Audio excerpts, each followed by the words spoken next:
Hi YouTube. This is my dog Levi, and I want to tell you about him a little bit because he has a great story. So the thing with Levi is we adopted him from a woman that I follow. Oh, this is Lisa Ray Page Rosenberg. You probably knew that. Anyway, we adopted him from a woman who had busted him out of the Barstow shelter, which is a high kill shelter, and it's like the San Quentin of, animal shelters. And I saw his picture online, and I loved him. But it was an unrequited love, and I just carried his picture around on my phone and looked at it frequently. And I figured someone would eventually adopt him, and they did. And so I just kind of let it go, but I kept his picture because love.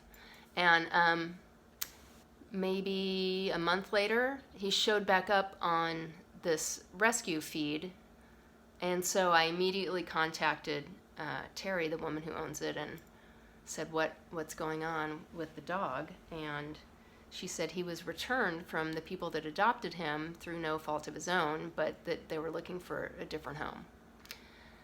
And so I asked if we could meet him. And in the meantime, I had mentioned, by showing the picture over and over to Jeff, Mr. Rosenberg, saying, "Isn't he so cute? Don't you love him? Look at his eyes." And Mr. Rosenberg is someone who you don't really have to talk him into bringing animals home, because it's more like he will call me from I'm in front of Ace Hardware and there's someone with a box of kittens, and I'll be like, back away, don't bring home a box of kittens. But he would, and wear them at all times in little kitten Bjorns. And same with dogs, loves animals. So, but I wasn't really, I don't know, I loved him, I loved Levi, but I was just kind of nervous because another big dog in the house. And anyway, Mr. Rosenberg was leaving town, and this is before Levi had come over, and Mr. Rosenberg is walking out of the house, closes the door, says goodbye, closes the door, and then opens the door back up a crack and says, "If you want to adopt that dog while I'm gone, you should do it," and then leaves. And I was like, okay, I think I have to do this. So that's when I called and had Levi come and meet Teddy, our other dog, who is a big lowrider golden retriever corgi mix.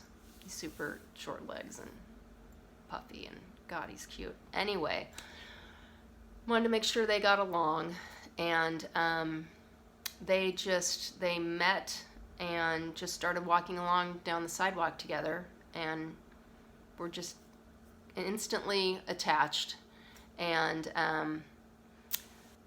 the rescue lady was saying, I've never really seen him interact a lot with dogs. He's always been really shy. I've never seen him play.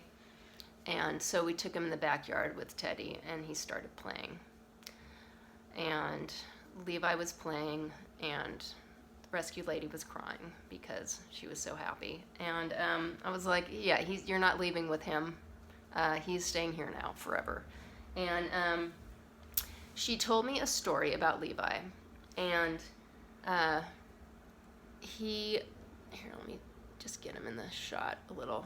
So he had been adopted by an assisted living, and he had a lot of issues with, he didn't like being left alone.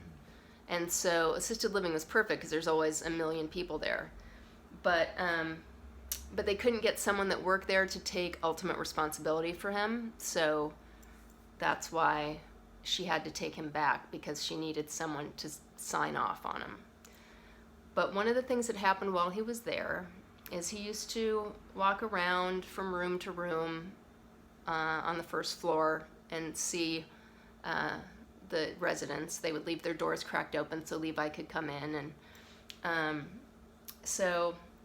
but only on the first floor, because he hated the stairs. And so his bed and everything was in the lobby where everyone could see him all the time. So one morning they came down They came in and he was not in the lobby.